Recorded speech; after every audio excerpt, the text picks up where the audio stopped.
Hello friends, સ્વાગત છે તમારું રસોઈની મહેકમાં। આજે આપણે બનાવવાના છીએ કાજુ અને ટામેટાની ગ્રેવીવાળું પરવળનું શાક। આ એક એવી રેસીપી છે જેને તમે ખાસ સારા પ્રસંગો માટે બનાવી શકો છો। આ શાકમાં ટામેટાની મીઠાશ અને કાજુની ક્રીમી ટેસ્ટ જે લાજવાબ સ્વાદ શાકનો આપે છે। તો ચાલો શરૂ કરીએ એક નવી જ સ્ટાઇલથી પરવળનું કાજુ ટામેટા ગ્રેવીવાળું શાક।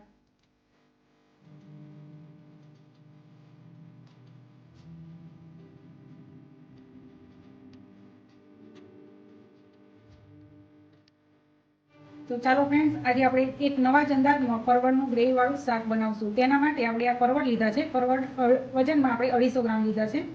હવે તમે જોઈ શકો છો કે આપણે પરવળની આ બે બાજુના ડીટીયાનો ભાગ આ રીતે કાઢી લઈશું અને તેની ઉપરની આ છાલ આપણે પૂરેપૂરી નથી કાઢવાની, પણ આ રીતે આપણે નોર્મલ જ કાઢી લઈશું। હવે આપણે આ રીતે ઉપરથી આપણે નોર્મલ એવી છાલ ઉતારી લીધી છે। હવે તેને આપણે આ રીતે 4 પીસ કરશું। જો તેમાં બી હોય તો આપણે બીને કાઢી લઈશું। આ રીતે આપણે 4 પીસ કરીને એક બાઉલમાં આપણે પાણી લીધું છે, તેને આ રીતે ડુબાડી દઈશું જેથી કાળા ના પડી જાય। તેવી જ રીતે આપણે આ બધા પરવળને આ રીતે કરી લઈશું। હવે તમે જોઈ શકો છો આપણે એક પરવળના 4 પીસ કરીને આ રીતના સમારીને પાણીમાં રાખી દીધા છે। પરવળ જો કોઈ પાકું હોય, તેમાં બી પાકા હોય તો કડક હોય તો આપણે કાઢી લઈશું। આ રીતે આપણે રાખવાના છે। પાણીમાં રાખી દીધા છે, આપણે સાઈડમાં રાખી દઈશું। હવે પરવળને આપણે સાઈડમાં રાખી દીધા છે અને તેના એડ કરવા માટે આપણે પેસ્ટ બનાવશું। તો તેના માટે મેં 3 ચમચી જેટલા સફેદ તલ લીધા છે। 30 ગ્રામ આપણે કાજુ લીધા છે। કાજુને મેં 15 મિનિટ અગાઉ સાદા પાણીમાં પલાળીને રાખ્યા છે, તે આપણે લઈ લઈશું। આ મગજતરીના બી છે, આપણે 4 ચમચી જેટલા લઈશું, તેને પણ એડ કરી લઈશું। મગજતરીના બીને પણ મેં પલાળીને રાખ્યા છે 15 મિનિટ પહેલાં।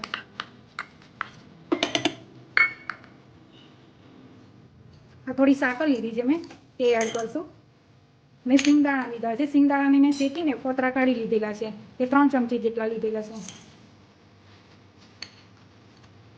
હવે તેમાં આપણે થોડી પાણી રેડીને સ્મૂથ એવી પેસ્ટ બનાવી લઈશું। હવે તમે જોઈ શકો છો આપણી પેસ્ટ એવી સરસ તૈયાર થઈ ગઈ છે। તો તેને આપણે એક પાત્રમાં કાઢી લઈએ। હવે કાજુની આપણી પેસ્ટ તૈયાર થઈ ગઈ છે। હવે ટામેટાની આપણે ગ્રેવી કરશું। તો ટામેટા મેં મીડિયમ સાઇઝના 2 લીધેલા છે, તે એડ કરશું આપણે મિક્સર જારમાં। આ લીલા મરચાં છે, મેં 1 લીધું છે। તીખું લીલું મરચું લીધું છે મેં, અત્યારે 1 લીધું છે। આ ડુંગળી લઈશું 1 નાની। આ લસણ લઈશું 5 થી 6 કળી। મેં આદુના ટુકડા છે, તે એડ કરશું। હવે મિક્સર જારમાં આપણે પેસ્ટ બનાવી લઈશું આની પણ। આપણે ટામેટાની ગ્રેવી તૈયાર થઈ ગઈ છે। હવે મેં ગેસ ચાલુ કરી દીધો છે અને આ પેનમાં આપણે 2 ચમચી જેટલું મેં તેલ લીધેલું છે। તેમાં આપણે આ પરવળને પાણીમાંથી કાઢી અને કોરા કરી લીધેલા છે, તેને આપણે સાંતળી દઈશું। આપણે ગેસને મીડિયમ જ રાખીશું અને થોડું ગોલ્ડન બ્રાઉન કલર થાય ત્યાં સુધી આપણે સાંતળી લઈશું। હવે તમે જોઈ શકો છો આપણા પરવળ એવા સરસ ગોલ્ડન બ્રાઉન કલર થઈ ગયું છે, તો તેને આપણે એક વાસણમાં આ રીતે કાઢી લઈએ। હવે તે જ કઢાઈમાં આપણે 2 મોટા ચમચા જેટલું તેલ લઈશું। હવે તેમાં આપણે વઘાર કરશું। વઘારમાં આપણે જીરું એડ કરશું। 1 ચમચી જેટલી આપણે વરિયાળી લઈશું। થોડા મીઠા લીમડાના પાન એડ કરશું। થોડી હિંગ એડ કરશું। હવે આ જ સમયે તમારે જો ડુંગળી ખાતા હોય તો આપણે ડુંગળી ઝીણી સમારી એડ કરી નાખવાની। હવે તેમાં આપણે આ ટામેટાની ગ્રેવી એડ કરી લઈશું।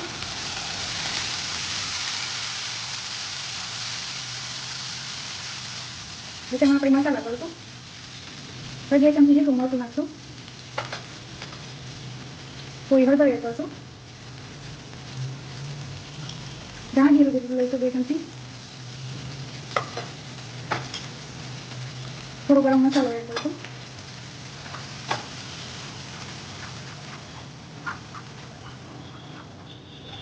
મિક્સ કરીને આપણે તેલ છૂટું પડે ત્યાં સુધી આપણે હલાવશું।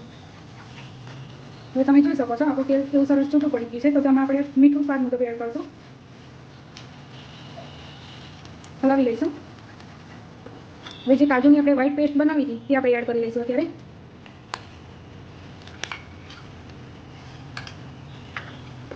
મિક્સ કરી લઈશું। હવે આપણે આમાં થોડું પાણી એડ કરશું। તો ત્યારે થોડું પાણી એડ કરશું। તો બધું મિક્સ કરીને આપણે ઢાંકણ ઢાંકીને આપણે 2 થી 3 મિનિટ સુધી ઉકળવા દઈશું આ જ રીતે। હવે આપણી ગ્રેવી સરસ એવી ગરમ થઈ ગઈ છે. તેમાં આપણે પરવળ એડ કરશું, મિક્સ કરી લઈશું. હવે તેમાં અત્યારે આપણે થોડું પાણી એડ કરશું.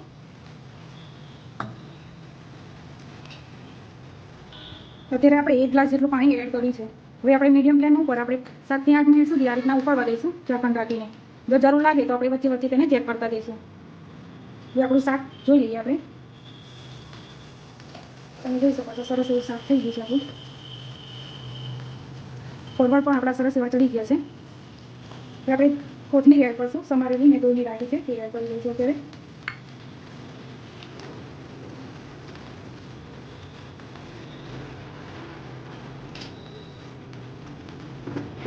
શાક થઈ ગયું છે તો તેને આપણે બીજા બાઉલમાં લઈ લઈએ આપણે.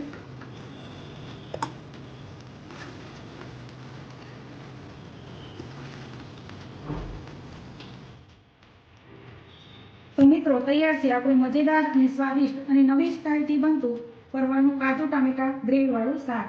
તો તમે જોયું ને મિત્રો, આ શાક જોતા જ ખાવાનું મન થાય તેવું બને છે ને. આ શાકને તમારા ઘરે બનાવીને જરૂરથી ટ્રાય કરજો. અડધા જ કલાકમાં બનતું આ શાક તમારા પરિવારને અને મહેમાનો ખૂબ જ ગમશે. તો કેવી લાગી તમને આજની રેસીપી? અમારી રસોઈની મહેકની ચેનલને તમે લાઈક, શેર અને સબસ્ક્રાઈબ જરૂરથી કરી લેજો. તો આવજો ફ્રેન્ડ.